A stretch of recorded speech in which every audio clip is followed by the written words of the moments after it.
Hello, everyone. Welcome to Ravenstar's Witching Hour. I'm your host and head witch, Miss Solaris BlueRaven at the helm this evening. I want to give a shout out to everybody at Revolution Radio, staff, producers, listeners, chat room, and thank everybody for tuning in this evening. We are 100% listener supported, so if you like what you're listening to, please click on the donate button. We appreciate your support and thank you for any contribution you can make to this wonderful station. I'll be taking calls in the second hour. The number is 347-688-2902 or Freedom Screen on Skype. And you are listening to Studio A. And my special guest this evening is Bernie Mendez. Yeah, I'm sure you're all familiar with Bernie. Bernie Mendez is a whistleblower who has stepped out of the shadows to reveal his involvement in deeply classified special projects for the United States government and military during the 1970s and 80s. He has a stellar bio. I'm streamlining it a little bit here. But Mr. Bernie was also a participant in time travel experiments via jump room technology and other highly advanced clandestine technology by the military-industrial complex. His work for the government continued into the 1980s until his eventual retirement while still in his 20s. And he has been everywhere. His website is bernardmendez.com. And please welcome to Bernie to the show this evening. Bernie, are you there? I'm here. Hello. Hi. It's good to hear from you. I'm glad that you're on the show tonight, so thanks for coming on board. And I think we're both in a bit of a time warp this evening, so that's okay. In any case, why don't you tell the audience who may not be familiar with you about your experiences and how you got involved in the jump room? Let's talk about the jump room. And what year did that take place? Well, the jump room was in the 80s. Actually, it was in the 70s, but Andrew was involved in the 80s. It's a long history of the jump room. It goes back to the Montauk project. The Project Rainbow is what it was called. Mm-hmm. Okay. It started out them testing a device, which was an alien device, which they didn't know that it was an alien device. And it would catapult cylinders out of the warehouse they were working in the Philadelphia yard. And at some point, the cylinders, they couldn't be found. They're catapulting further and further out until they disappeared altogether. Okay, so are you telling me that what's the exact location insofar as the jump room? Where exactly was it located? There was one in Montauk. Okay. And Andrew knows the address to the other jump room out in California someplace. Okay. And there's one in Mount Shasta. Okay, the one you were affiliated with was at Montauk, is that correct? Montauk was the basic place where I was at. Okay. It's another location, but I don't know where it is. Okay. Did this involve a vortex, or did it involve the Montauk chair itself? The Montauk chair was something else. Okay. The Montauk chair was part of a UFO. Okay. Part of the internals of a UFO. Okay. And are these jump rooms still active? Are they still doing these jumps? Do you know? They may have one jump room that's still active, partially. There's just nothing to be gained. Mm-hmm. You make the jump, you go to this location, you don't know where it is. Mm-hmm. And sometimes there are creatures there. Sometimes there are aliens there. You don't know what to make of it. And then you jump back. Mm-hmm. Okay, so when you get to your destination, what does it look like? Do you remember what it looked like at all?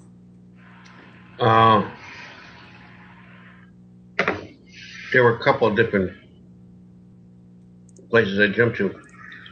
One was a jungle environment, but it was the leaves of plastic. And it was at night, so I really couldn't see things too well.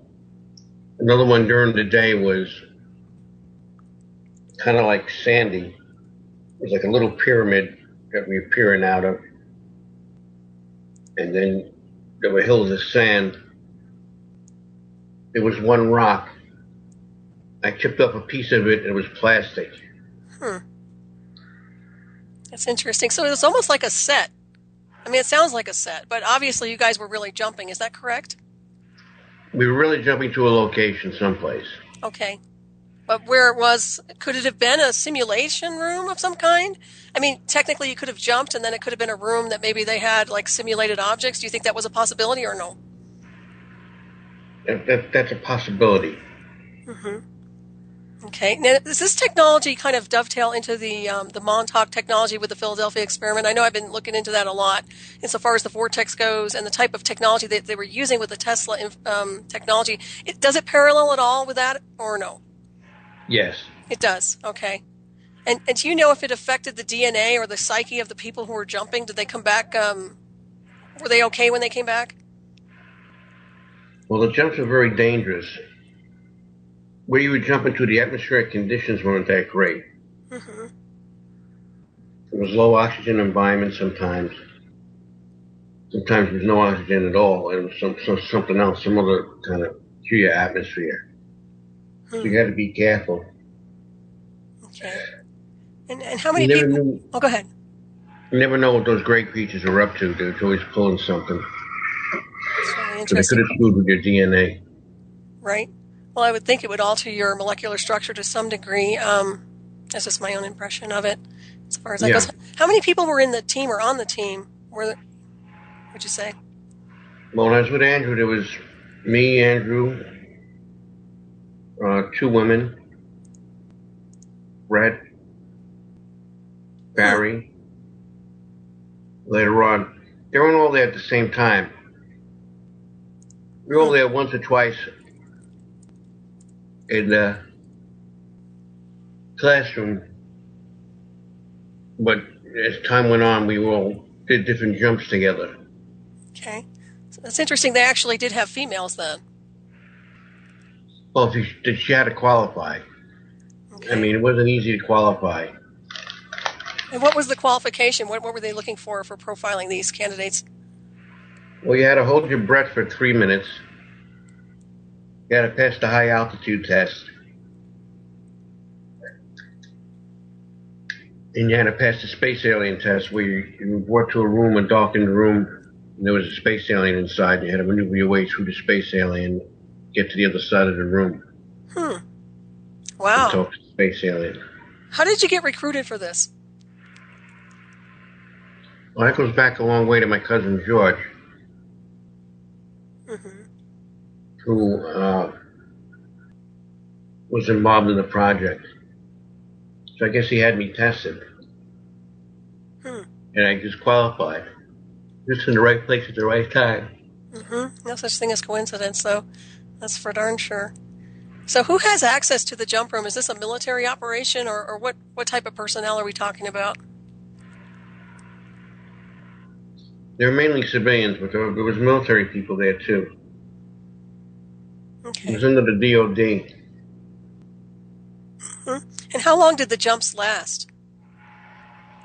Well, it depends. In the beginning with Andrew, when I first started jumping with Andrew, they lasted about a minute to 3 minutes.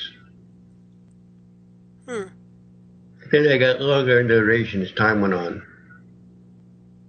That's interesting. Did you notice any type of programming insofar as how you felt mentally when you got back? Did you feel like you were being programmed, or did you have any false memories or things that might have been blocked? Screen memories, perhaps? I had some false memories because it was like being in a holodeck.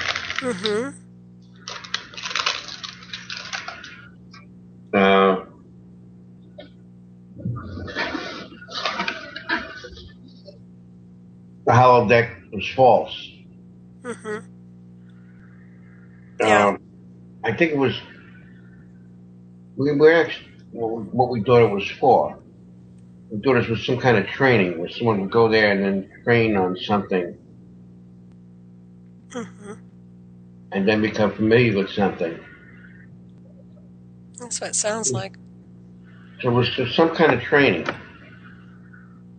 Okay. So when you made these jumps, so say it was like a holographic kind of presentation. So we're talking about a simulation of perhaps a parallel dimension of some kind. Would you say that you were affecting the continuum in some way insofar as timelines go? Did you get the sense you were interrupting the flow of the timelines? That's what we called it in the beginning. Mm-hmm. But the timelines were, I had a different impression about the timelines. Okay. They were changing. Well, go ahead. Actually, I'd spoken to a physicist named Teller, and I asked him about time, and he said it wasn't possible to travel through time, Hmm. that it must be something else. He didn't think it was possible to travel through time, but when they discussed it like they were traveling through time. If you go back, you see dinosaurs, you go back, you see pyramids, you go back, you see things from the Revolutionary War, or things from the Civil War, Mm-hmm. things from some other Okay. past event. Right. So did you actually go and visit these places? Did you actually see it, see these timelines? I saw some of them. Mm-hmm. The Revolutionary War is what I saw. A Okay. lot of. I saw something of the Civil War. And how did that look to you? Was it like a projection, or were there physical people in your radius that were from that time period? Radius is a good word to use. Uh, there were physical people in my radius, and then I could change radiuses. Hmm. It's very, very interesting. I find this whole jump room very intriguing, especially after looking at the Philadelphia experiment and all the technology they were using insofar as the invisibility with the radar, and then it just blows me away. So so what did you take back with you from these journeys? How did you feel? I mean, insofar as were you able to take anything physical back with you? Well, the first thing I ever took back was when I was doing the Lincoln jump. It was Ford's Theater, and I went to the original Ford's Theater and measured everything out. So when I made the jump, I measured the Ford's Theater that we jumped to. Now, that didn't match up with the measurements I made of the original Ford's Theater. It was smaller. Hmm. The stage wasn't as round. The seats were a different configuration, and the balconies were closer to the stage and different. Mm-hmm. So I jumped onto the balcony from the stage, and I went outside. It was pitch black. I paced off 15 steps, made a right, paced off 15 steps, still couldn't see anything, heard something moving around. So I quickly went back. Something was following me. It was a tall white. Hmm. Oh, the curtains were burlap. Like canvas, the curtains between the balconies Mm-hmm. were like burlap. We were trying to find out who made the set. No one ever admitted to making the set. So when I jumped off the balcony going back onto the stage, I twisted my ankle too. I broke off a piece of the balcony, and it was plastic. That's one of the first things I've ever brought back. After Wow. that, I brought back dirt, Mm-hmm. pieces of rock, pieces of flora. I brought back a dinosaur, a small one. Was it alive?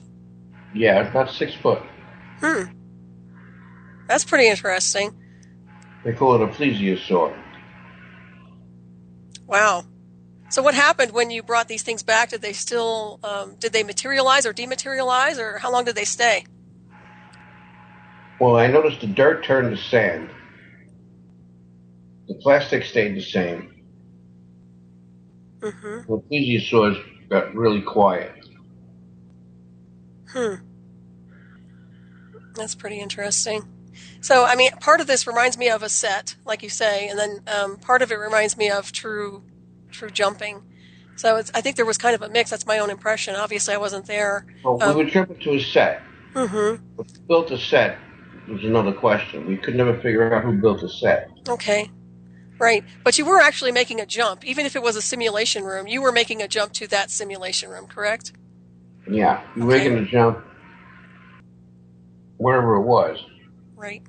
And who decides on what your destination is? Who's in charge? Is there someone there creating an image through their consciousness before you guys make the jump? That's more of the Montauk chair. Okay. Montauk chair, you created an image for your consciousness. Right. Is there someone in the chair before you guys make the jump creating that image for you guys? Well, they try to combine the technologies. It didn't work out too well. Okay. That's interesting. Okay, so how did you know what destination to get to? Who decides on where you were going, or was it just random insofar as your locations for the jump? There was a projection screen. Okay. It was a screen that projected the area that you were looking at. It would flip through like you have a book. You bristle through the pages, and it shows an image. Mm-hmm. One page is one image, another page is another image, and there are different images on the different pages. Right. And you briefly. Okay, well, what do you think the purpose was behind this? Do you think this was just like a precursor and training before you guys made some jumps to other destinations that were more interdimensional, shall we say? That's good insight into this. I was always convinced that the great creatures were running this show. Mm-hmm. That they were in control of this somehow. Because I got into an argument once with a British admiral and another American admiral as to why we couldn't jump when we wanted to jump. He said, well, let's go do it right now. And we tried and we couldn't jump. I said, why can't we jump? Because somebody's not preventing us from jumping. So there's like a controller, but you would say an extraterrestrial source controller, perhaps? Yes. We couldn't see the controller. That's interesting. Okay. Well, I have heard about that. So you've had interaction with extraterrestrials, or what you call, I don't know if you were the Greys or the Whites. Which ones did you have an interaction with? The Greys mainly. Okay. And were they hostile or were they decent? They get a little curious about me, and they start shoving me around and start poking at me. Start looking to examine me, which they did once. Are they telepathic? They're mainly in those days they were mainly telepathic. You had to tell them not to get telepathic. Okay. You had to put your hands up by your lips. I see. With your thumb and your forefinger by your lips and move it up and down and to them, and then keep doing that until they understood that they wanted them to talk. Do you know if anybody, this is just kind of going back to the Montauk chair just for a minute, do you know if there were any extraterrestrials that sat in that Montauk chair? I never saw an extraterrestrial sit in the Montauk chair, but I'm sure they tried one once. I would think they might. Because that's where it came from. It came from an alien ship where an extraterrestrial sat in the chair to drive the ship. That particular chair? Or was it the technology? Was it? Okay, that makes sense. Yeah, I know Preston Nichols was involved in partially developing some of that technology. I'm sure. If you met Preston, I can't remember if you said you had met him or not. I met him once. Okay. Did you ever get to talk to him? Not one-on-one. We had dinner together. Yeah, you might want to, at some point, I hope you guys can meet, because he has some interesting information. That's for darn sure. Okay. That's interesting. Do you remember anything insofar as, I know you mentioned the atmosphere, what was the temperature? Do you remember it being cold or warmer? The temperature was always comfortable. Okay. Never cold. It was a little stuffy sometimes. Okay. Was there a sound of any type of an engine or propulsion system? Andrew and Brett and Regina heard sounds. I didn't hear sounds. Okay. Except occasionally I would hear a sound. But I was told not to concentrate on that sound. They were concentrating on the sounds. That's interesting. And the morphing that was going on. I wasn't concentrating on the morphing. Did you say morphing? Morphing. Okay, like, was the room starting to morph, or was it vibrating? What was it doing? First, the elevator bounced. Now, this is in the jump room. Mm-hmm. The elevator bounced, and then it kind of keeled over on its side. And then you heard a lot of strange noises. That's interesting. So it was an elevator you guys went into? With Andrew, it was an elevator. But it was based on the Philadelphia experiment. That's interesting. But you never saw a vortex, right? Or anything like a portal? I saw a vortex once or twice. Okay. Did you guys go through it? Yeah, I went through it. I jumped into it. Okay. And you obviously arrived at another destination. Is that correct? Yeah. Okay. But you seemed like you made it okay. You guys didn't have any real problems then. It seems like the health issues are. Did you have a health issue or anything like that? Any of you? I didn't have health issues. Okay, sometimes people get a little emotional. Okay, you didn't get disoriented or anything like that. Is that correct? It happened once or twice. Okay. Woke up in the hospital once. You did? Do you remember what happened? We jumped back. Andrew was all excited. I told him, come with me, I know where we are. And we walked around the area until we were almost back to where we should have been. And then I passed out.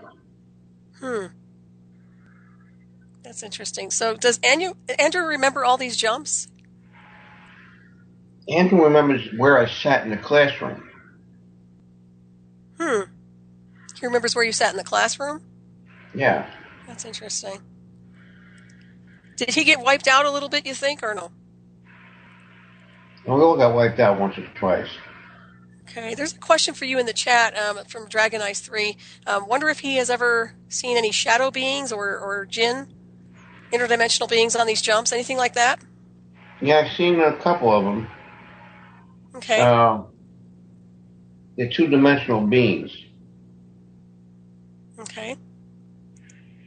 And they're hard to focus your eyes on. Okay. Why was that? Oh, go ahead. What was that question again? No, I was asking why was that? Were you having a hard time seeing when you made these jumps, or was it something they were doing to cloak? You had to readjust your eyes all the time. Okay. That was one of the things that they got to qualify on. You had to adjust your vision all the time. Okay, and who was in communication with you guys? Were you being communicated to through a radio communication system based on Tesla technology? More like a synthetic telepathy, would you say? Was there any type of that dialogue without verbiage? We were communicating in the jump room. Eventually, we set up a speaker system. Okay, you're using speakers. Okay. And what about the jump? When you get to your destination, how were you able to maintain contact with the control room? Well, there was no contact with the controller. Okay, so you guys were kind of on your own. We were on our own. How did you manage to get back then? How did you get the coordinates to get back, and how did you figure all that out without somebody controlling it? When we went back, we hit controls inside the elevator that allowed it to jump back. Okay. That's interesting. And was there a particular type of clothing you guys had to wear for these jumps? Bless you. Was that you sneezing? Yeah. Okay. Bless you again. We told to wear loose clothing. Barry jumped in a suit and tie. What? I used to wonder about him. Who wore the suit and tie? Barry. Huh. That's interesting. Was he the only one with a suit and tie? Yeah. Otherwise, we wore work boots, loose clothing. That's really interesting. I don't know if Joel has a question or not. I can't tell if he's asking you the question or not. Can they almost turn invisible and stare at your bedroom door, but actually not trespass into it? I'm not sure if he's asking you that question or not. And so far as these beings go, or these entities, or whatever it is you were encountering, obviously, were they translucent, or were they actual physical beings? They were actual physical beings. It was translucent.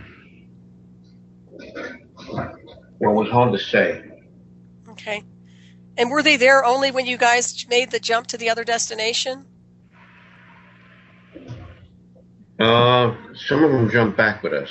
They That's did. what the problem was. So you didn't invite them to come back? They kind of hitched a ride back? Is that it? Well, Andrew noticed there was a being on top of the elevator. And I noticed it. Someone made reports about it. Mm-hmm. That's interesting. So this wasn't a regular elevator, obviously. It looked like an elevator, but it was obviously wired for something else. Is that correct? Yeah, basically a regular elevator, just wired for something else. That's all. Mm-hmm. Okay. Okay, so you didn't tune into the sounds, but you did feel the atmosphere from what you were telling me. Okay. Did you guys have to go through any type of decompression or anything strange when you returned? Any type of monitoring? Went through a debriefing. Okay. And who did that? Well, when I was with Andrew, Major Ed Dames at the debriefing. You said Major Ed Dames? Yes. That's interesting. I didn't realize he was over there. Ah. Well, that makes a lot of sense.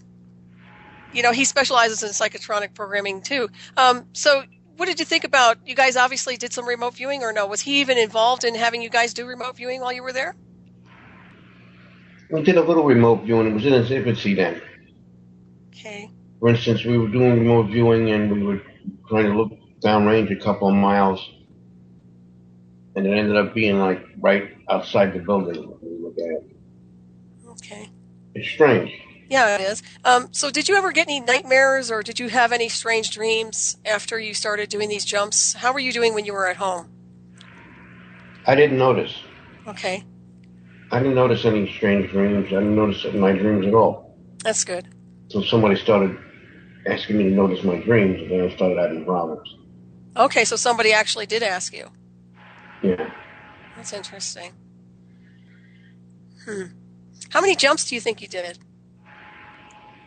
I did 40 jumps. Wow, that's quite a bit. And what was the duration of how many years are we talking here? Well, this was over a period of at least, let's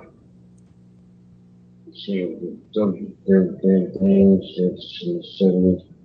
that's 2.5 years. Oh my goodness, that's quite a bit. And were the rest of the same team with you when you were doing these jumps, or did you guys rotate? We were rotating, and then, see, they were the West Coast. Andrew was the West Coast jumper. Okay. I was mainly on the East Coast jumper. That's interesting. What happens to the other people? Where were they? Or did they kind of divvy it up between teams, between West Coast and East Coast, or? I don't know too much about what's going on with the West Coast.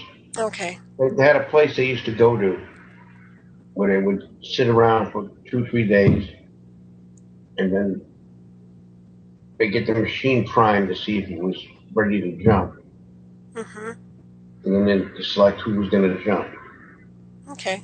They talk about it. Right. So do you think it's safe to say that you guys were opening up another interdimensional portal to another reality? Even if part of it was simulated, do you think that you guys were actually punching a hole through another spectrum or another dimension? Yes.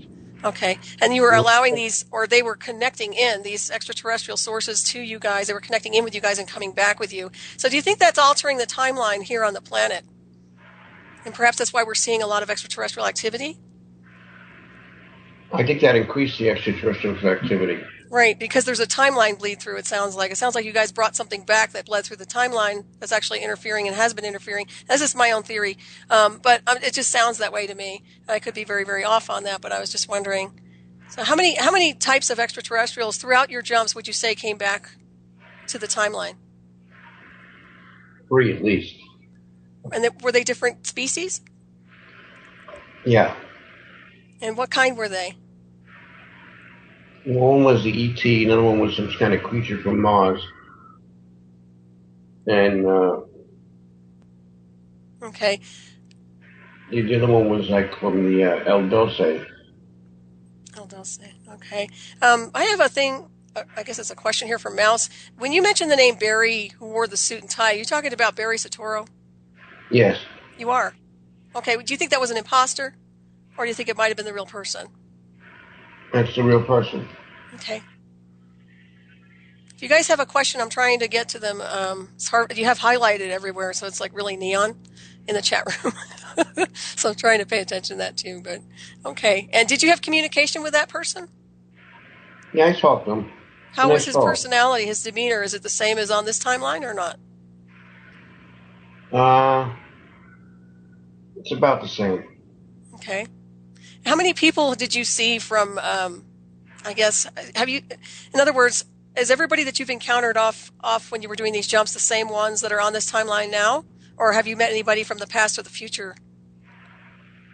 Now, meeting anyone from the future is yet to be proved. Mm-hmm. I jumped someplace, they said it was the future, Okay. but it was an advanced civilization. Was it on Earth? No.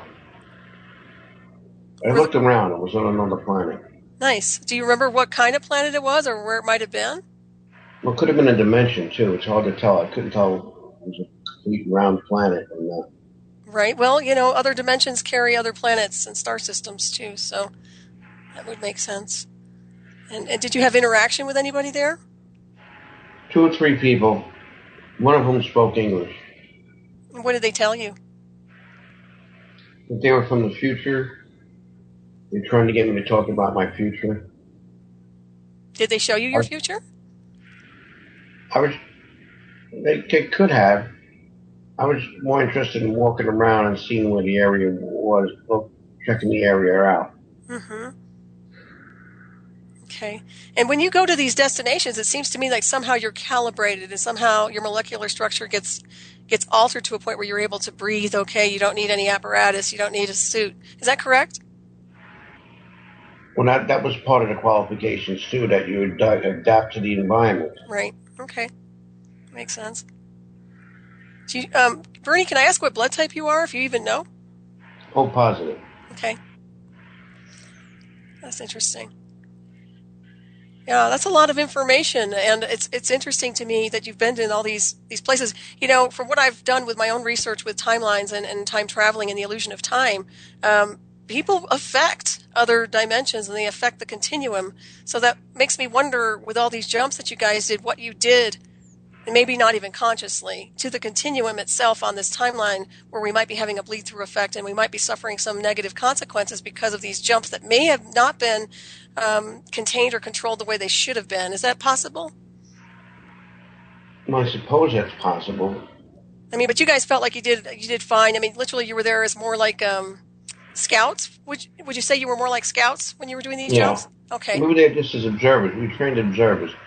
We went from point A to point B, took pictures, took samples, left things behind, made observances, and that's basically it. Okay. And your cameras were able to work? You said you took photos. Is that correct? Eventually, we got cameras to work. Okay. They were manual cameras. They were electronic cameras. Okay. That's interesting. And this may be a little off subject, but not really. But I know we've talked about Bigfoot in the past, and I'm thinking to myself here, you think it's possible that the Bigfoot, that type of being, whatever that is probably part of this interdimensional time traveling, where it's coming from another dimension, that maybe we've opened up a portal and it's gotten in and out and knows how?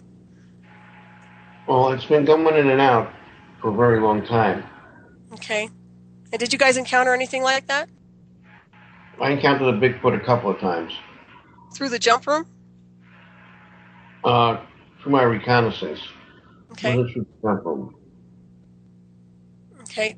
Could you repeat that again? You kind of broke up a little bit. When I started doing missions with ET, I ran into the Bigfoot. Oh, okay.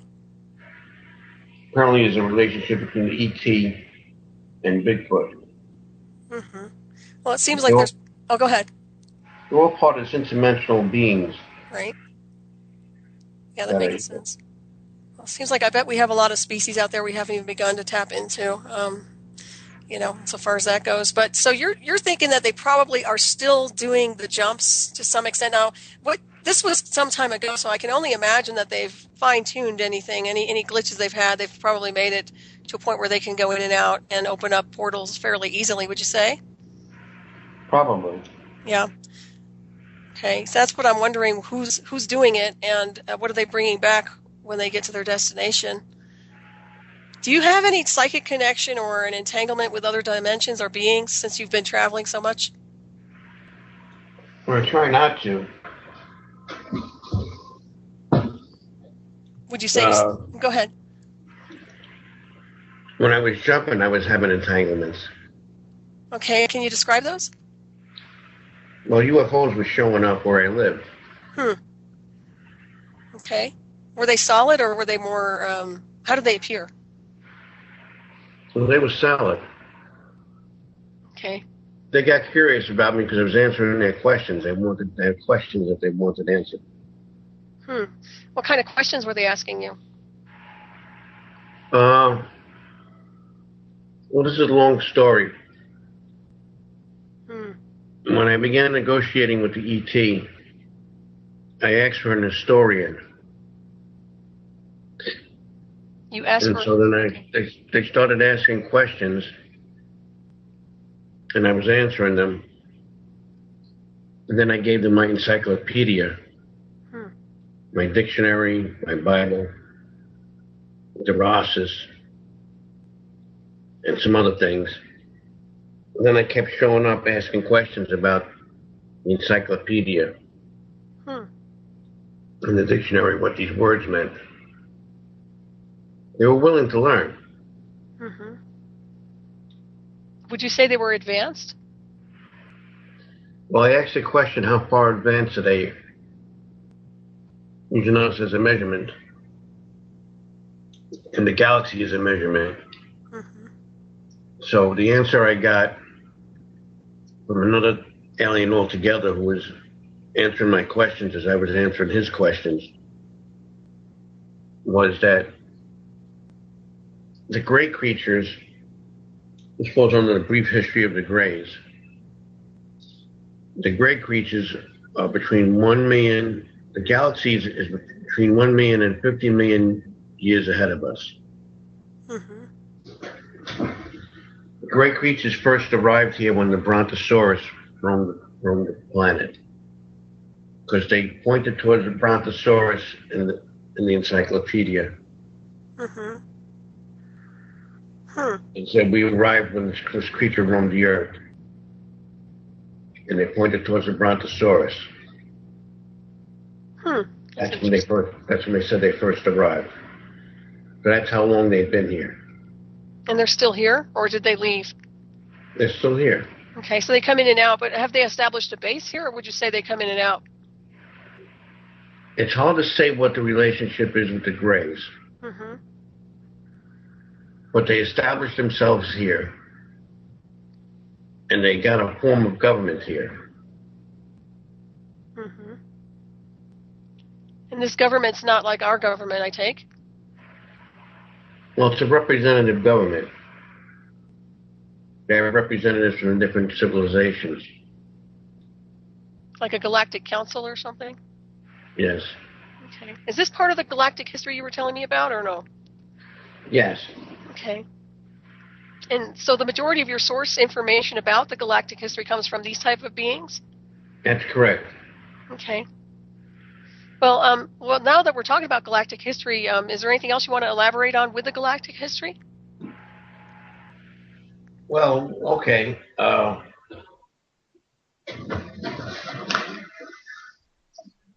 This falls under the brief history of UFOs and brief history of the Greys. The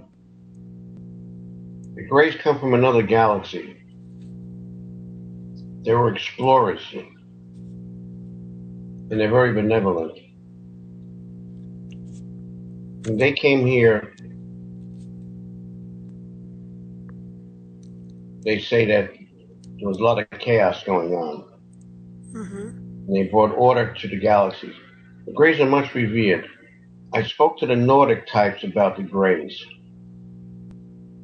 I got comments from other aliens about the Greys, and they said the Greys are much revered, that they've settled a lot of civilizations' questions, and helped a lot of civilizations with a lot of civilizations' problems. They arrived here about 50 million years ago. And their civilization is about between 1 million to 3 million years ahead of us. And that's technology as well? That's technologically speaking, they're about 50 million years ahead of us. Okay, would you say the technology that Tesla was creating now is connected to these races in some way? Some of Tesla's technology was in communications with the Grey creatures. Okay. He was opening portals to them. Right, I'd heard something about him establishing, he claimed he established communication with something on Mars, and then I heard that it was like a white noise, but I think there's always a signal between the spaces of white noise and radio signals, so it's highly possible he was in communication with something.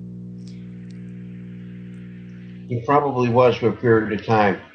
They'll talk with you if you can communicate on their band line for a period of time. They won't talk for a long time. Okay.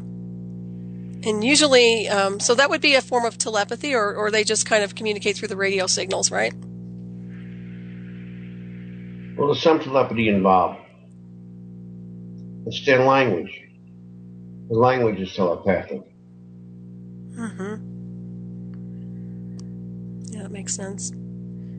I can't tell if these are questions or not in the chat room. I think they are, but it looks like JB was asking. Douglas Dietrich said that the Greys were little Oriental with chopped fingers.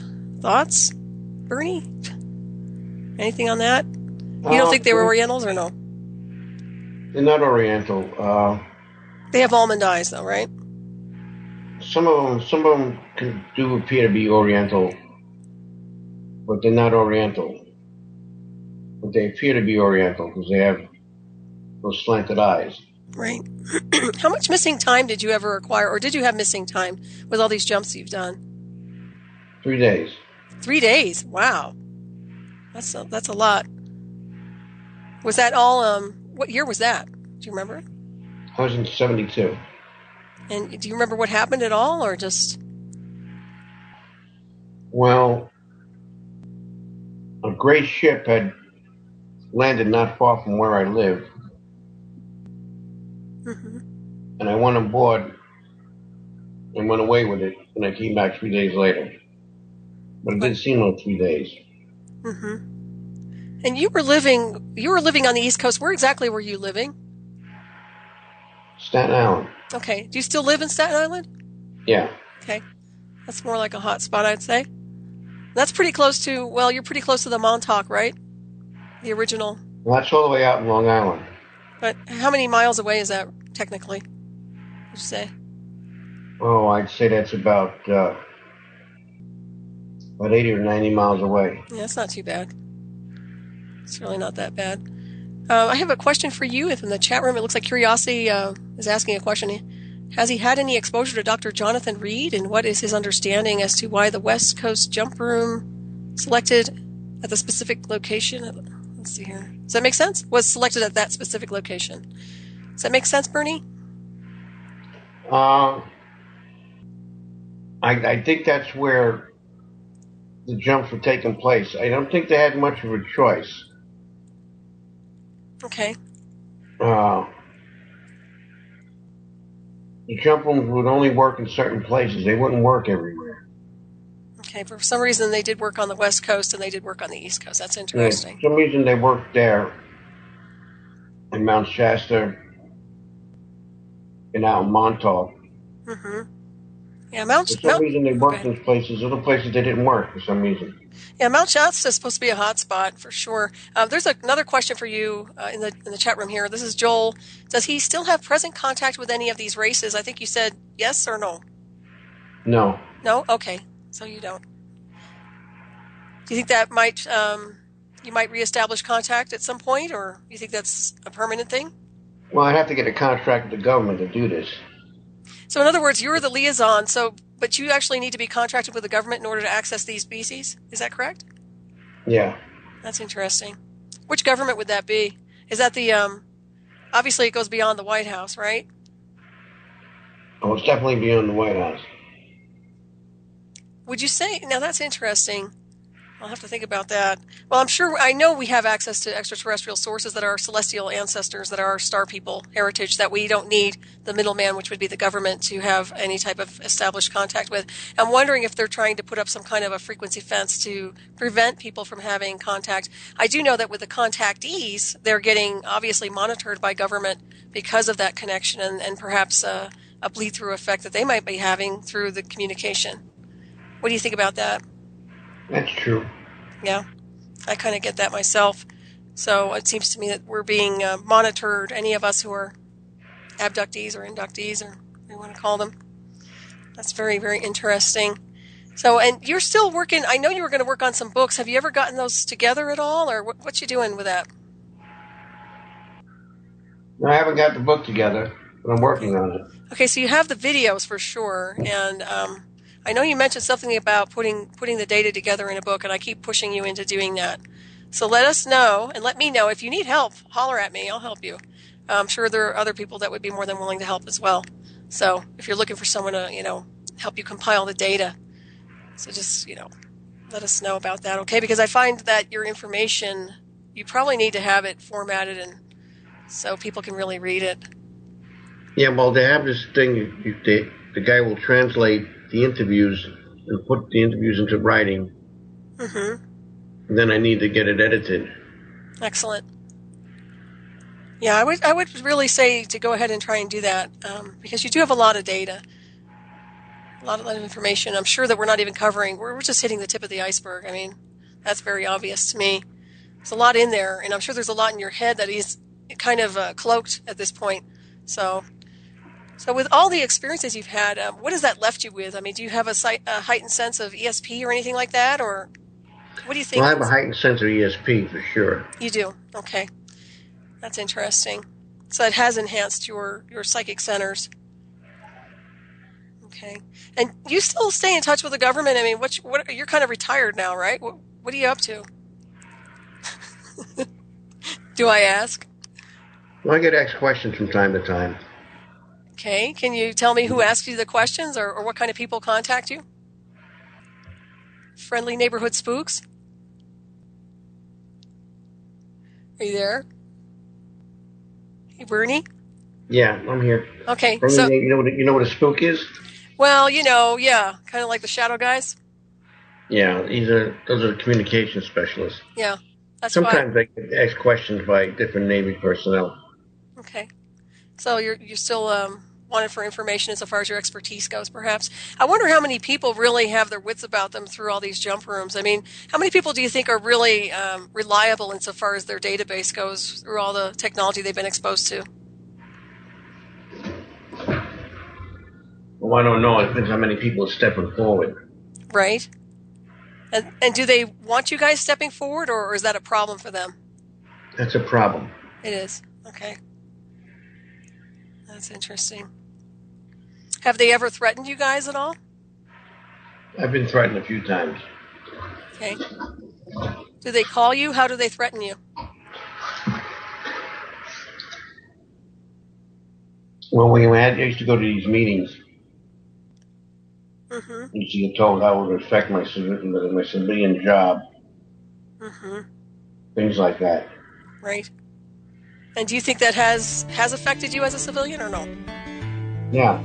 Okay. All right. We're heading for a break real quick. We'll be right back. Ravenstar's Witching Hour with Bernie Mendez. Stay tuned.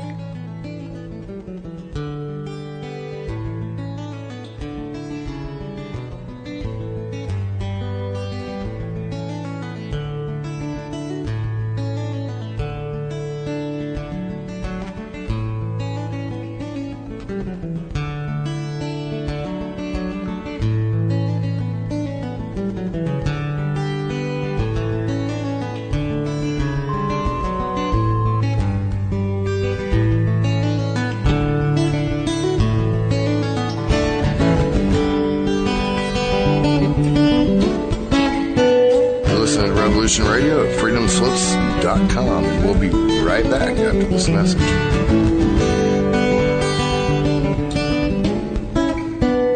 Everyone pretends. We all make believe. You called down the thunder, well now you got it. So run. Run! You tell them I'm coming! And hell's coming with me, you hear? Hell's coming with me! We know where you are at all times. That's our business. Be here at 11:59 p.m. Eastern Time, Monday through Thursday, so you don't miss a single minute of Changing Reality with the Hijacker, the gunslinger approach to bring you to the edge. Right here at Revolution Radio, freedomslips.com, where information never sleeps. Danger, Will Robinson, danger. Don't unlock doors you're not prepared to go through. I'm so afraid of how powerful this is. You want answers? I think I'm entitled. You want answers? I want the truth! You can't handle the truth!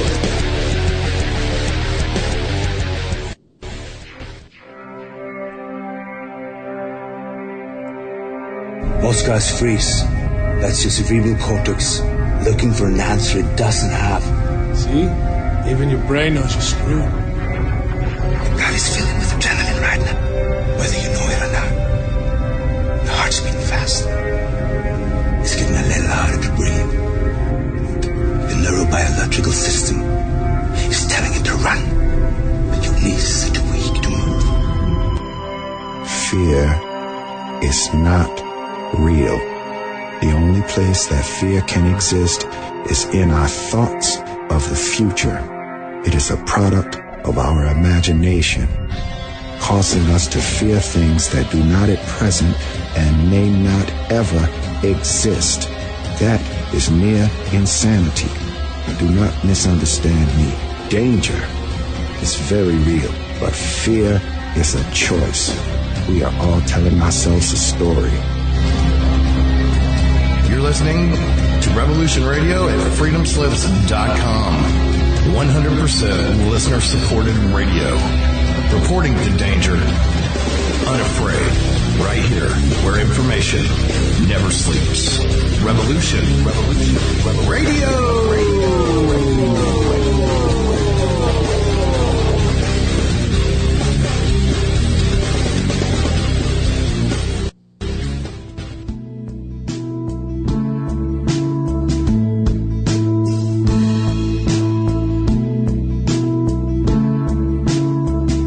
Is your data safe? Do you have the necessary information to assist you in confidently living through just about any survival situation? Is survival and gardening, off-grid living, medical knowledge, or even natural or man-made EMPs on your list of personal concerns? Do you have your documents and your personal information in a safe place in your hands where you know where it is? Well, check out our preloaded EMP-proof thumb drive. Over 3 gigs of survival documents and how-tos, plus the USDA offline food preservation website, and much, much more, including a surprise bonus we just can't tell you about here. With plenty of room left over to store your most important documents. Imagine if a megavirus or a computer failure took out your bank, or all the banks for that matter. Are your banking records safe in your hands? So when they get things fixed and repaired, you can say, hey, look, this is what I had. You have it. I want it back. Is your personal data safe? Family records, addresses, phone numbers? Well, squeeze on over to freedomslips.com. Yes, that's www.freedomslips.com. Click the banner on the homepage for the EMP-proof bullet drive to get the full scoop of everything that we offer. So, folks, keep your data safe for your peace of mind. Revolution Radio, freedomslips.com. You don't need to expect us. We're already here.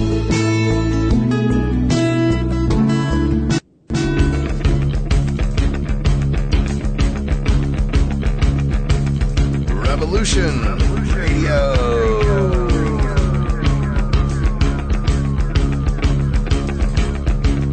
You're listening to Revolution Radio, freedomslips.com, 100% listener-supported radio, and now we return you to your host.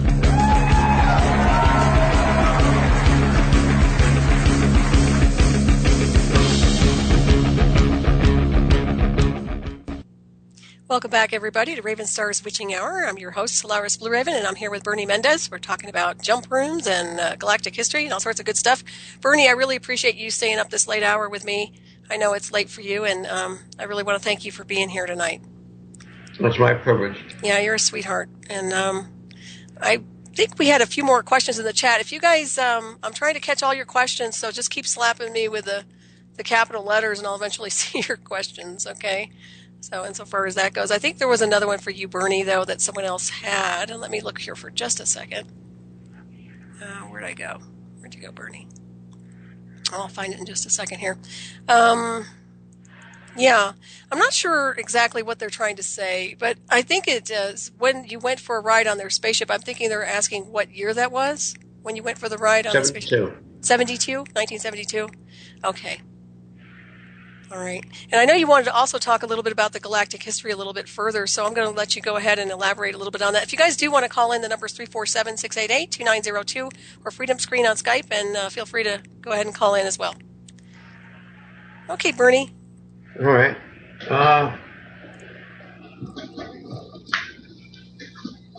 Falls under the brief history of the Greys and the brief history of the UFO. Mm-hmm. The UFO is millions of years old. And it wasn't made in this galaxy. You got to go to 3 different galaxies to get a UFO made. There's 3 different galaxies involved in this running in this sector of space, which includes the solar system. So, and there's 15 planets. Okay. Are you talking about another solar system? No, this is our solar system. Okay. There's 15 planets involved in what's going on the solar system with ET in 3 galaxies. Mm-hmm. I know Andrew Basago, in case somebody wants to know. Okay, right. And you guys met a while back, so you guys still stay in touch and all that good stuff, right? Yeah, I was trying to call him today. I didn't get through to him. Okay. How's he holding up? How's he doing? Pretty good. He's a lawyer out in Washington State. Okay. And you're in the chat room right now, aren't you, Bernie? Or no? Yeah, I'm looking at the chat room. Okay, cool. So you'll be able to see if they ask a question. Yay! No, just kidding.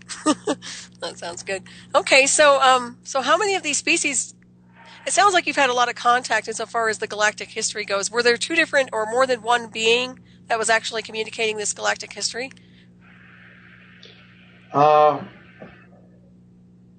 Like I said, I was negotiating. Yeah. And I asked for an historian, and the historian showed up about 6 months later. She had she's from another galaxy. She's a Nordic type. She was an historian doing a sabbatical, studying this planet, studying language of this planet. I posed the question, where did all the pyramids come from? She said we live on a pyramidical planet.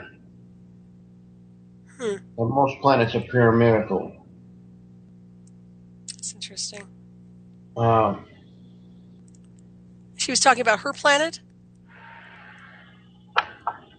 The pyramidical planet. Okay. Did she say what the pyramids were being used for? That's the most advanced design of buildings. That makes sense. I didn't ask what they were being used for. I didn't know they were how to use. I just wonder why there were so many pyramids on the planet. Okay. They did ask me if I wanted to return to Earth. They said they were going to other places. They may not be back for a long time. Okay. So they did ask a question like that. Okay. But you came back to Earth, obviously. I came back to Earth. Okay. Do you think you have a doppelganger anywhere from all the traveling you've done? I have a race someplace. You have a what? People will claim to, space beings that claim to be related to me. That's interesting. Do they look like you? Are they humanoid in form? Yeah, I found somebody that looked like me. That's interesting. Yeah, I was thinking because you've gone, in other areas insofar as going in the past and in the future. So is it possible that you might have left some aspect of yourself in that reality, or a split consciousness, perhaps? You don't feel like you have a split consciousness in another alternate reality, do you? One could look at it that way, but I don't look at it that way. Mm-hmm. Okay. Would you say you're more here on this planet than anywhere else? Or What do you mean? Well, do you feel like you're more here, or do you feel like you might be more someplace else, like another aspect of you is more off-world or in another continuum? Do you ever feel like that, or no? No. Okay. So you feel very grounded here. That's interesting. Well, that's good. Sounds like you handled those jumps very well. Oh, the jumps were fairly easy. They just were dangerous. You got to be very careful. Mm-hmm. Okay. Yeah, I'm still trying. Galactic history. So she wanted the galactic history on this planet Earth. She said it's very complicated. It's 50 million years history, this sector of space, which includes this Earth. And it's very complicated. And how was she communicating this data to you? She physically came here. Okay. And physically was living among us and collecting data for research.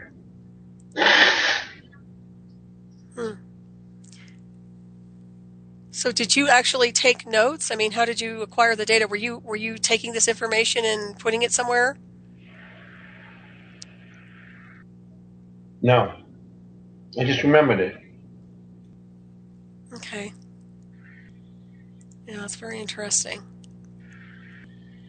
And how much time did you spend with this one person, or being rather, who was giving you the information? Well, I went aboard a ship and I spent about 4 hours with her, talking with her. Okay. It looks like we have a caller here, Bernie, at area code 561. Hi, you're on the air. Hello, are you muted? Can you hear me? I don't hear anything over here. 561. I'll give you 2 seconds and I'm hanging you up. All right. Well, that one's gone. Let's see if they call back. Okay. So basically, she left you a record of information so that you would be able to maybe pass that on? Well, she said she was going to bring it back, so it's retrievable. I'm going to negotiate with them to find out who has the galactic history of our planet. Mm-hmm. She was deciding what kind of format she was going to put it in. They sound a little bit like the Plieadians. I mean, from the old description of some of them. I mean, what did she look something like a Pleiadian, or what people would describe? And you said the Nordic looking. Yeah. Okay. And what was the age? I mean, how did she appear in age to you? About 30 years old. Okay. Did they say they were coming back? She said she'll be back someday, but I haven't seen her. But you really got the sense this was a true extraterrestrial and not somebody pretending to be, right? Right. She definitely was an ET. Okay. Alrighty. We have 561 back. Are you there? Yeah. Hi, Okay. Solaris. Hi. How are you? Hey. Good. How are you? Good. Thank you. Yeah. I had talked to Bernie a long time ago after Andrew had been on conspiracy theory, and what was really amazing was Andrew was on another show, and I called Bernie on Skype to tell him, and Andrew had relayed a bunch of, different stories that Bernie wasn't listening to and, couldn't have heard, and they were very specific. And, he jumped in without missing a beat and corroborated almost everything down to, the smallest details of what Andrew had been saying. Like, he picked up right after that. I don't know if you remember that, Bernie. But, yeah, it was a while ago. Yeah, it was a while ago. I wish you a happy birthday, by the way, on Skype. But anyway, the thing I wanted to get to was, weren't you doing security, too, for the team? And can you talk about the incident with it was like a dinosaur thing, or somebody got attacked or hurt? Well, there were a lot of dinosaur things. someone did get attacked and get hurt. Everybody was okay in about 3 days. Right. Yeah, it was real interesting. The whole dynamics of how it works is very fascinating, and if you could get a little bit more into the whole I don't know, physics of it or the metaphysics of it maybe might be interesting too. Mm-hmm. And I'll just listen. I'll just listen off the air. I appreciate you calling. Take care, Bern, and bye, Solaris. Bye. Take care. And happy birthday, Bernie. I didn't know it was your birthday today. Is it today? No, it's not today. He called when it was my birthday. Oh, okay. All right. I was wondering if I missed your birthday. I was like, darn it. Okay. Yeah, if you want to elaborate on that, if it's a metaphysical or perhaps technological. What's that? Insofar as what he was asking, insofar as your experience goes, I mean, can you describe the type of devices used, or was it more of a metaphysical type of an encounter? Insofar as I didn't know about metaphysics at the time. Mm-hmm. Okay. So I didn't know if it was a metaphysical thing. I wouldn't know how to elaborate on that. Okay. Well, it sounds like you're naturally psychic, so that's part of it. Even if you're not practicing metaphysics or aware of it, if you're open on a psychic level, which it sounds like you are, for certain here. We also have another caller here. Hi. Are you there? Are you muted? You're not going to call out the area code? Well, I don't see an area code because I think I know who you are. Are you a Canadian? I am a Torontonian, yeah. I know. It's you, Bruce, isn't it? Yes. Hi. Mr. Mendez, hi. Mr. Mendez, I've heard you many times, and I enjoy listening to you very much. Well, thank you very much. Now, I want to ask a question here. You did these things, which are absolutely valid to me. I don't contest the validity of them at all. I've researched them on a number of fronts, not only yourself. What I want to know is that when you do this, when you get in that chair at Montauk and you participate in these experiments, and you go through these time-space doors, does a door open up in you in which you are not fully sovereign in your own consciousness anymore and subject to visitation for the rest of your life? Great question. Well, I kind of know what you're talking about. I kind of don't know what you're talking about also. Would you like me to try to rephrase? Go ahead. Okay. Rephrase. Are you to this day visited by entities as a result of those journeys in the chair? Well, I was at one time being visited by entities. But I don't think it was a result of the chair. I think it was a result of me talking to space aliens at different areas and answering their questions. They had a lot of peculiar questions. Right. That they wanted to get answered. I think that once you go and see them, a kind of vibratory signature is imprinted upon them where they can come and satisfy their curiosities about you. It's kind of a universal. That's what happens. They really take it a certain way that when you go visit them, that they can come visit you. I didn't make it specific enough that they shouldn't have came to my house. Right. Do you ever, looking back, regret that you participated in those experiments? Sometimes I do. But I was young. I was young and foolish. Why are the participants so young? How do you become an advisor to President Milhous Nixon at the age of 17? I just got along with him, that's all. You and Kissinger. Uh-oh. I got along with him, too. How did you meet? Bernie, how did you meet him? At the White House. By invitation? They were having a meeting, and they were discussing a subject, and a report came up about me and the incident. I had a naval incident in Australia, and they made a big deal about it. They shouldn't have made such a big deal about it. I'm going to go off there. Mr. Mendez, happy birthday and God bless you. Thank you for calling, Bruce. Thanks so much. Take care. Okay. That was some good question there. There's somebody in the chat room. I'm not sure what they're talking about here. Mr. Mendez, what do you suggest? It happened in Brazil with shootings between the parties involved. Do you have any idea what that means? Because I certainly don't. Idea. Okay, that's from Joel. You guys need to be a little more coherent when you're asking a question in the chat because I don't understand what you're talking about. No offense to anybody in there, okay? So, anyways, very good questions there. We were talking a little bit about the galactic history. Do you want to go back to the galactic history or do you want to switch gears and talk about something else? We'll go back to galactic history. Okay. So, it's a 50 million year history. It's very complicated, comings and goings. I hired a historian to look into this, deciding what format to put it in. Mm-hmm. Are you there? Ernie? Yeah. Okay. Think of what to say. Oh, it's okay. UFO is are made in different parts of the galaxy.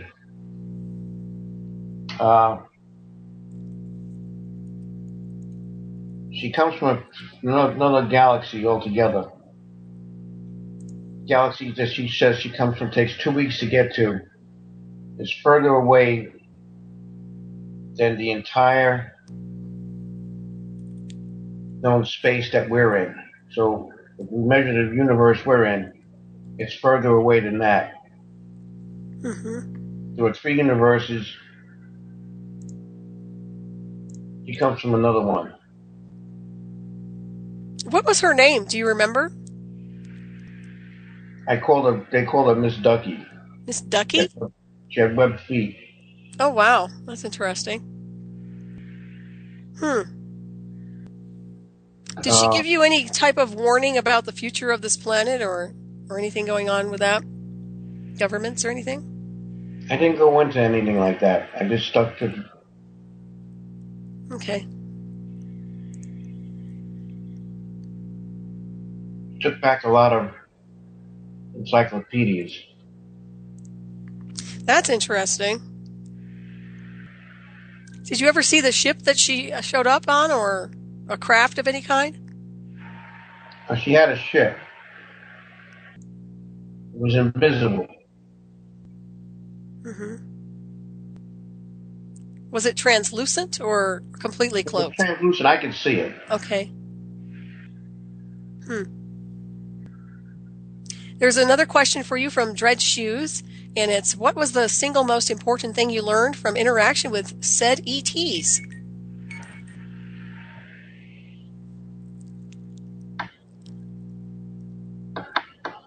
That there's a larger world out there. Mm-hmm. Great. And it sounds like they're somewhat gentle in nature, would you say? Most of them are. Mm-hmm. And there's another one that's coming in from Comet. I'm trying to catch these questions. Where do you think the microchip came from? That was from that which was found in Napoleon's skull, if that's even real. Have you heard about that? The microchip came from the space alien technology, but I don't know about Napoleon's skull. Right. Okay. Yeah, I've seen that article also. I can't really confirm it's valid, but yeah. Okay. Thank you. Alrighty. Yeah, and you don't have any implants, do you, Bernie? None that I know of. Have you ever been scanned for implants? I think I was once. Yeah. I would think you have some, but that's just my own impression of it. But you probably have some other things going on, I'm sure. So do you still have, I know you said your psychic ability is enhanced. Would you say that your telepathy is enhanced now a little bit more? Well, I can get telepathic. Mm-hmm. I still do occasionally. Okay. But you control that. You switch it on and off? Yeah. Okay. That's good. I can't switch mine off. But I've learned how to switch gears instead. Okay. So let's get back to that Galactic Center information, or not Galactic Center, rather, but the Galactic history. So you have the information from her, and she took some, would you say, encyclopedias? Now, why do you think they wanted the encyclopedias? She's trying to figure out the way we store information. Okay. How do they store information? Okay. And what were they doing? Pardon me? How they store information, I don't know. Okay. I was just wondering if it was more like through crystals or something a little more advanced, perhaps. I think more like holograms. That makes sense. Okay. So, she's wondering how we format things, too. Mm-hmm. So she has to put it in a format that's acceptable to us. Okay. Is she... Read it. Okay. Did she have an accent at all? A little bit of one. What did it sound like? It sounded like a duck. Really? Yeah. Oh, Lord. Okay, we've got... Of course, we have the one and only Steve Travesty. Heidi-ho! No surprise here. How are you doing, Steve? Hey, I'm good. How are you, Bernie? How are you? I'm well. Have a question, Steve? Yeah, I did. Bernie, with all the conversations that you've always had with these beings, as per one of your big tasks, especially the conversations that you had when you encountered them and you were not in the presence of other personnel, such as you were alone as like the only human there or whatnot. Did you speak freely, or did you were you afraid of having of saying certain things or asking certain things? I spoke freely. I tried to get my points across. Okay. Did you ever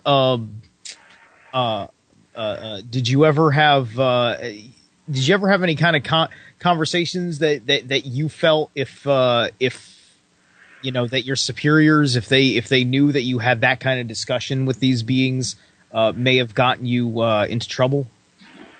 Well, it did for a while. It's called sidebar. Probably did get me into trouble, but I probably didn't notice it at the time.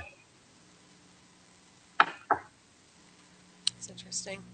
You have a few questions in the chat room here. First one of which is, Mr. Mendez, which of those ETs are the most dreaded by our U.S. government? I don't know if you answered that or not. That's from Joel. I don't know which ETs are most dreaded by the government. Okay. Fair enough. Do you have any more questions, Steve? None that's pressing off the top of my head. I will say this much: that caller called in earlier who was asking about the whole situation with like a dinosaur or whatnot. He may have been referring to a story that actually got covered on my show a couple weeks ago when Bernie and Andrew was there. So if you look back in the archives for Project Red Beam, there was a show I did just a couple weeks ago. I forget what day. With Bernie and Andrew, where they talked about the two incidences where they saved each other's lives, and that may tell the story that that you were that gentleman was looking for. Okay, good deal. I'll catch you guys later. Have fun with the rest of the interview. Why, thank you, Steve. Thanks for calling in. You got it. Bye-bye. Bye. Okay, Bernie, I'm getting all these. I'm trying to follow these questions here from a mouse. Mouse is busy. Let's see here. Bernie, have you ever seen a spaceship that was completely cloaked, that one could see the stars right through it and bright red, green, and blue lights flashing around it? This is what I have seen, and I've always wondered what type of beings it may have been. Sound familiar to you, Bernie? Sounds familiar. Okay. There's been a lot of green and blue lights flashing around spaceships. Okay. Green, blue, and red lights. Yeah. You think those are man-made?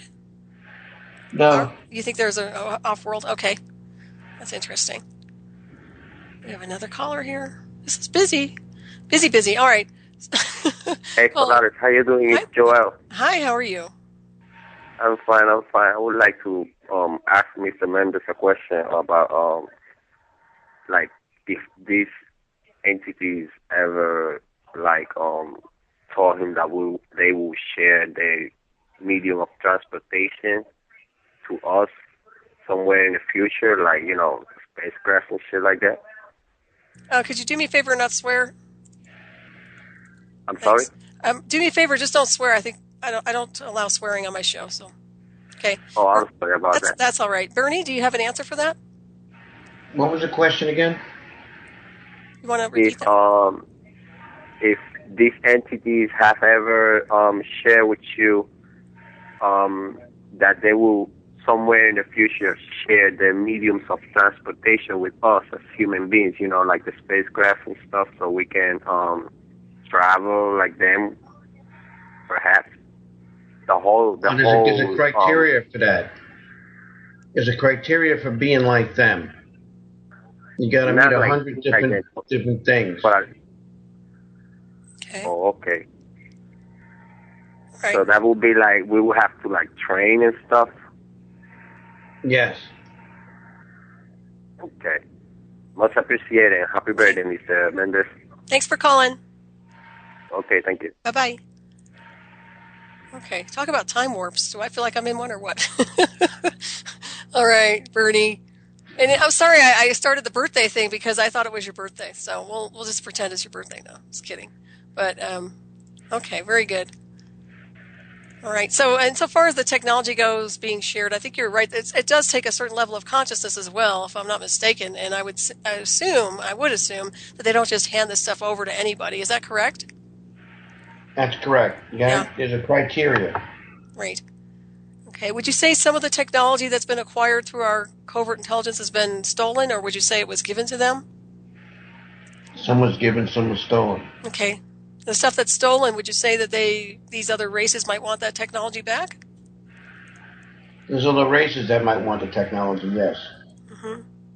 Okay. Do you think that we've actually used the technology we have to its full potential yet, or do you think they're still experimenting a lot with what they have? I think they're still experimenting with the technology they have. Yeah. Okay. And it seems to me, now this is just my impression, do you get overloaded with data? Do you have a hard time sifting out information from your psyche, or how do you do that with all the information you have? Do you ever think about that? I never thought about that. Okay. I was just wondering if you have, it sounds like you have so much stored that I'm wondering how that's accessed, if you have screen memories or things like that, or anything that tries to block you. Is there anything that's ever been put there as a block to stop you from remembering what you need to remember, do you think? Probably has been, but I didn't notice. Okay. I find that interesting. You know, the one caller that called in, Bruce, that called in earlier, he really made a lot of sense about that with the chakra systems and the type of things that you open up through your own cellular design and four-body system when you're traveling through time and the illusion of time that could allow you to interconnect with these other dimensions permanently. And that is something to think about because it makes perfect sense to me when he was mentioning that. And I don't know, but you did say that you brought back a lot of different extraterrestrial types. So it just sounds like there might have been some kind of a bleed-through effect that could have attached onto your own field that you may not even be aware of. And that goes for the other guys too. That's just my own impression on that. But insofar as this other being goes, the duck with the little webbed feet, so apparently she didn't have shoes because that's how you noticed she had webbed feet, right? She showed me her feet. Okay, was she wearing shoes? Yes. Wow, that's interesting. Okay. What was the most important thing you think you remembered from that, from her? From the information she presented to you? That we could get a galactic history. Mm-hmm. We could secure it. Okay, and a lot of this data that she presented to you now, where does the government stand with this information? Was this data given over to White House personnel or people in military? They know about it. They know about the historian, but they don't particularly have a big sense of priority on it. Okay. And a lot of the UFO activity that's been seen over the White House in the past, do you think that's correlated with some of the Montauk experimentation? Probably. You think so? I kind of get the impression it is. Okay. Well, is there anything else you wanted to talk about with the galactic history? Have we covered everything, or is there more information on that? Oh, there's more information. Okay. Well, I'll let you roll with that then. Well, the planet she comes from mainly pyramidal. There's pyramid buildings where she lives. White pyramid buildings. Mm-hmm. As many as 17 different sided pyramids. Okay. It's a very old civilization.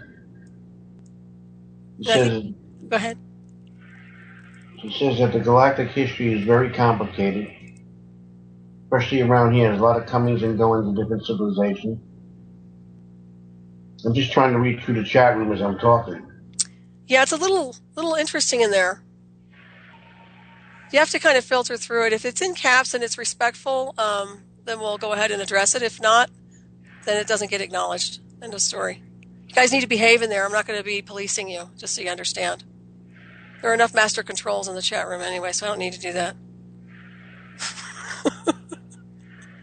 Don't make me fire up my cauldron. You won't like it.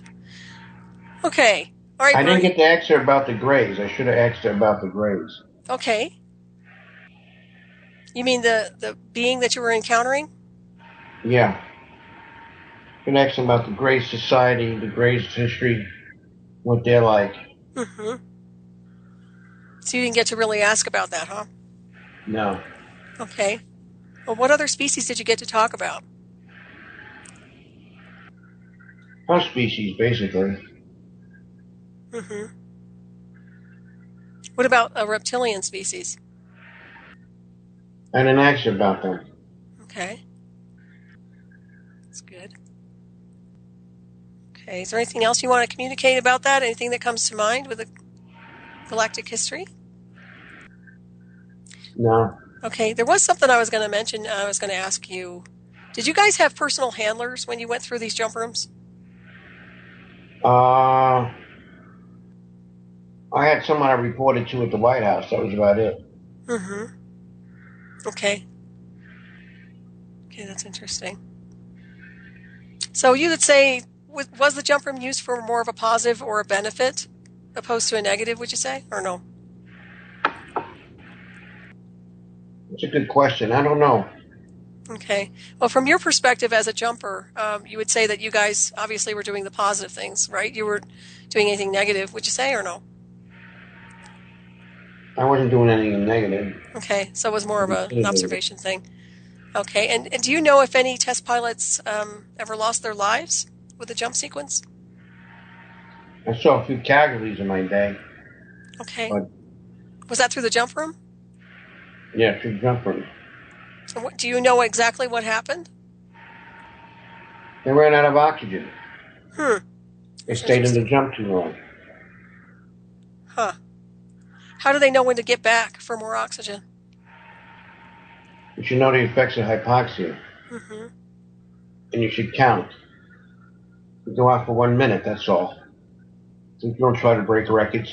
Right. You can stay out the longest. Mm-hmm. Okay. What was the, how many minutes did it take for these people to kind of lose consciousness or basically transfer out, would you say? Over 3 minutes. Okay. And what would happen to their bodies? Would they materialize someplace else, or they transferred out from our location? Well, they turn red, sometimes they turn blue. Mm-hmm. But the bodies were retrieved over from our end? Yeah. Okay. We always got the bodies back. Okay. Was there ever a time when you didn't get a body back? Well, there was a time when we did, but that person wasn't part of the entourage. Okay. So what exactly is a cosmic level clearance? You want to go into a description of that? Well, I think it was mainly made for NATO and the European theater. The cosmic. Go ahead. Cosmic is a word people use to describe the aliens or the UFOs or ET situation. Mm-hmm. We call it the cosmos. So they call it cosmic level clearance. Okay. And is that something you have? Yes. Okay. Is that something that's given to you by our government, or is that something that's established through other networks? Our government has a lot to say about it. Mm-hmm. Okay, what is your impression of this lack of disclosure that's going on? I mean, insofar as all this, obviously there's some kind of a connection going on between off-world species and our covert intelligence areas. So why do you think they're so secretive at this point when everybody's pretty much aware that the game is over, insofar as extraterrestrials go? Repeat that question. Well, you must be tired. It's okay. No, I was just wondering, what do you think the secrecy is all about? Since everybody kind of knows all the cards are on the table, why do you think that it's not being discussed? It's all about the technology. So the technology is pretty much why. Yeah, that makes perfect sense. Yeah, and they're actually using it on civilians, a lot of it, I'm sure. But do you think there are other countries that have access to that type of technology as well with the jump rooms? No. No? Okay. Are you pretty sure about that? I'm pretty sure, but there's a country that has it, but I don't know about it. Okay. So that's strictly United States. What about England? England had their jump rooms. Okay. Looks like you have another caller here at area code 541. Hi. You're on the air. Hello. Hello? Hi. Yes? Hi there. Yes, I can hear you just fine. Hello. Hi. So what is the gentleman's name again? This is Bernie Mendez. Bernie Mendez? Correct. Do you have a question? Okay. Yeah, I do. Actually, I have a couple of questions, if that's okay. Sure. Okay, so let's go for number one. Bernie, how many other types of things are there? Do you know? How many types of ETs are there? Pardon me? What are you saying? Okay, I don't really call them aliens. What type of how many would you say other sorts of beings are there? Okay. There's between 70 and 150 groups coming and going on this planet, this area of space, here, the moon, and Mars. So between 79 and 150? Yeah. In this galaxy? As far as we know, they're from another. They're from this galaxy and in another galaxy. Many from other galaxies. Aren't there like many different galaxies out there? I mean, an infinite number of galaxies.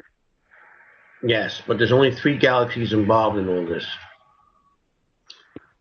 So would that also mean that if there's many infinite number of galaxies, that there's maybe more than 150?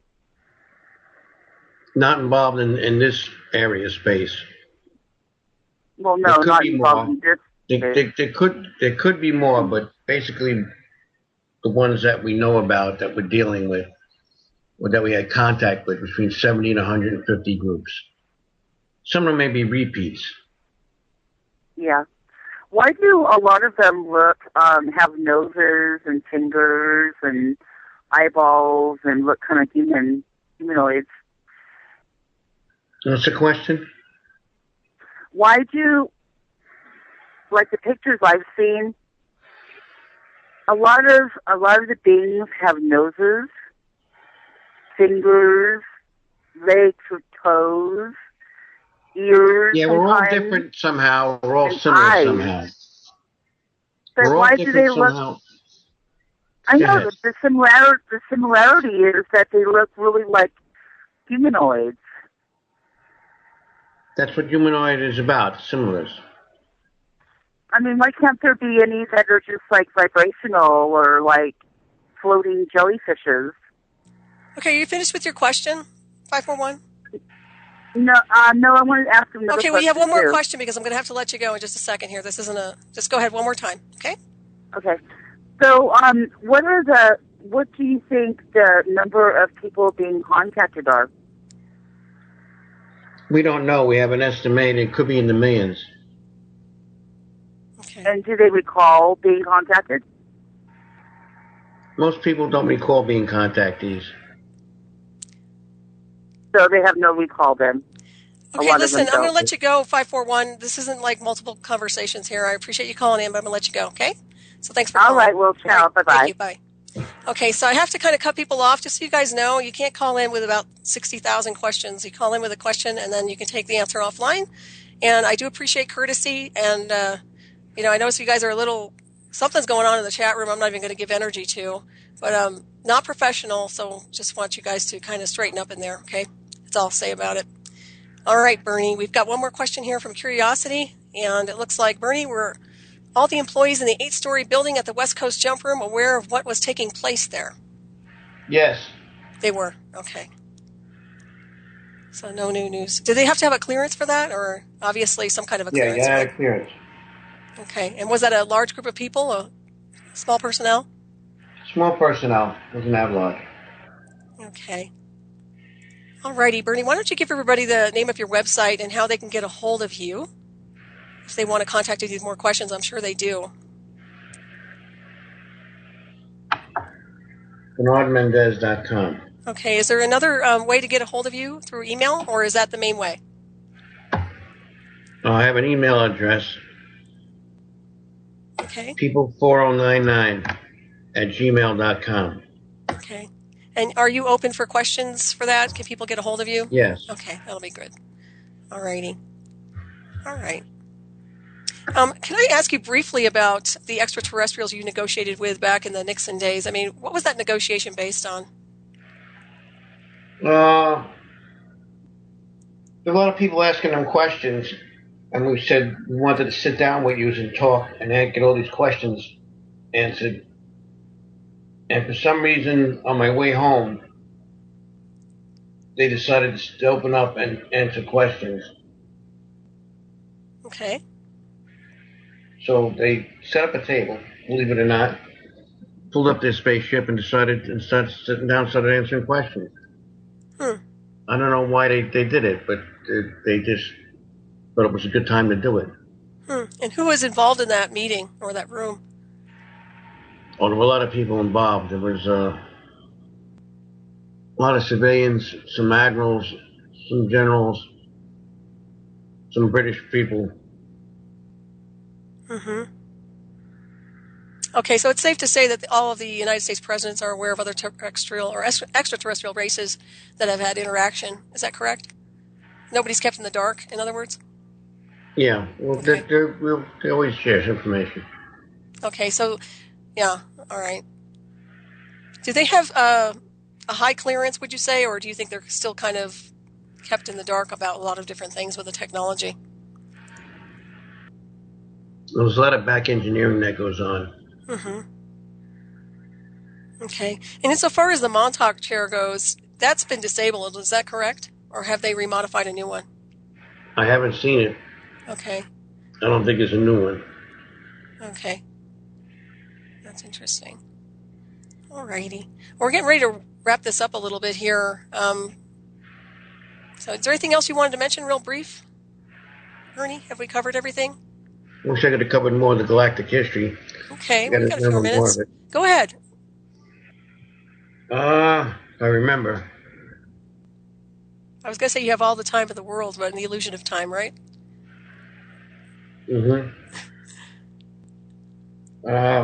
Galactic history is a 50 million year history, and there's as much as 6 galaxies involved in this. There's 3 galaxies, main galaxies involved, and 15 planets, and a lot of committees. And then there's 6 galaxies behind them. They have an information system. They have a big box out there that you can download and upload information from it. And they have these boxes scattered throughout the galaxy and in between the galaxies. So they pass information from box to box, and it takes about 10 years to go through the entire galaxy system. That's the 3 galaxies, many 6 galaxies. And the system's in all the languages. Okay, do you know if there's one kind of a generic language that they use insofar as communication between the different races? A universal language, perhaps? They have 3 languages that they use. There's 3 main languages that you got to know to get into the galactic. Do you know which ones they are? I don't know what they're called, no. Okay, do you know if they use a geometric light language or any type of language through sound or harmonics?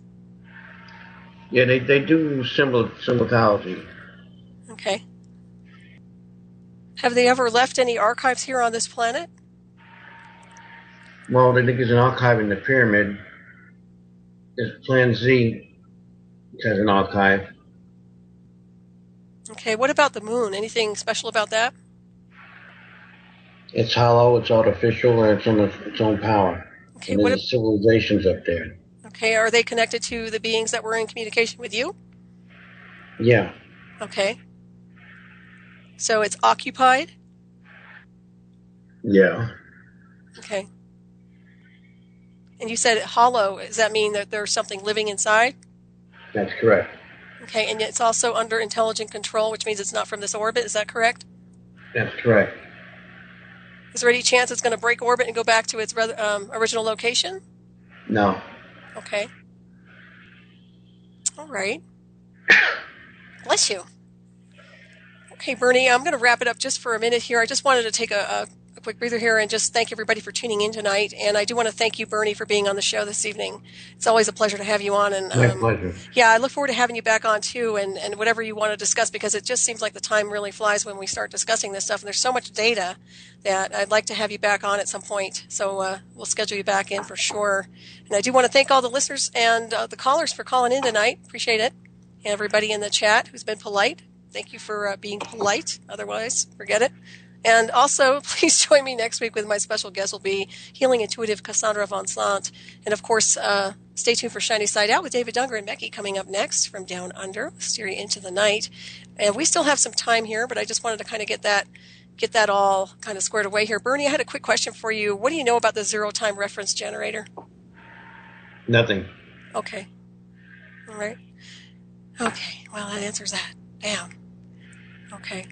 And insofar as wrapping it up a little bit more with the galactic information here, anything else you want to add? We've got about, I don't know, maybe 5 more minutes, plus or minus.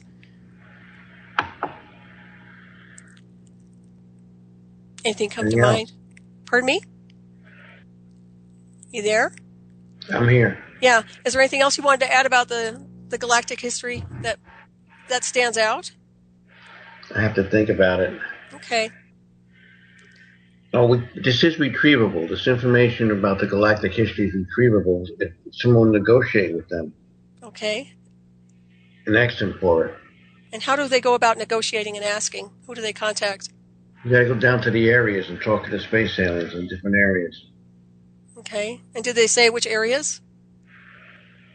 I don't know which areas they are, but okay. Did they ever mention anything about the people of this planet being connected insofar as being related to these races? well, we're all related somehow. Mm-hmm. Okay. We're all related to some of these areas, some of these aliens in these areas. Okay. Was there any mention of a type of battle or warring that goes on between certain species out there? They have a lot of conflicts. They try to settle it through negotiations. Mm-hmm. Okay. And what type of conflicts, what causes the conflicts? These disputes over land, over space, over resources go on all the time. Mm-hmm. So they fight over territories? Yeah. Okay. Are you aware of any race that lives beneath the ocean floor? Yeah, there's a race that lives down there. Okay. Are they connected to this other race? Well, they have contact with the aliens, if that's what you mean. Mm-hmm. Okay. But are they a different species? Yes. Okay. Would you say they're indigenous to the Earth? For the most part, but I don't think originally that we weren't from here. Okay. That's interesting. Okay, so do you think you'll ever see this particular being again? You said she would return with more information, or? She hasn't returned. I don't think I'll ever see her again. Okay. Did they ever mention their lifespans insofar as how long they live? About 800 years. Okay. Did they ever mention that civilization was capable of that as well? This civilization is capable of what? Of living longer, of living up to 800 years? We couldn't do that on this planet. This planet is too biologically impure. Okay. And do you think that's due to mankind or something else? Just the natural way the planet is. Okay. Okay. What do you think the main purpose of the interaction period is with extraterrestrials? I mean, why do you think they even bother to communicate with mankind? They have some allegiance to mankind. They have some relationship here. The symbiosis. They need the resources of the planet. Mm-hmm. So they need us to get to it. That's interesting. And so far as their craft goes, how do they navigate through their propulsion systems? Do they use a psychic connection, telepathic connection to their... They have space buoys out there that squawk signals, so then you can tell where you are. That's how they navigate. It's very, very interesting. It's kind of like the ocean. Mm-hmm. Kind of like going through the ocean and navigating, not through the stars, but through GPS, through buoys that give off a signal. That makes perfect sense. So what do the buoys look like? Do you know? They're big boxes. Some of them are small satellites. So they're using radio signals? More like sonar. Okay. Do you paint or draw, Bernie? I even draw occasionally. Okay, so you could probably draw a lot of what you've seen? I used to do that at one time. Okay, I would suggest that, I don't think you'll ever forget this data, but I would suggest drawing a lot of this and getting a sketchbook and start drawing the maps. And you might find yourself, accessing more information than you realize. All right, everybody, thanks for joining me tonight. And Bernie, thank you so much for being here. You guys have a great weekend, and I'll see you next week.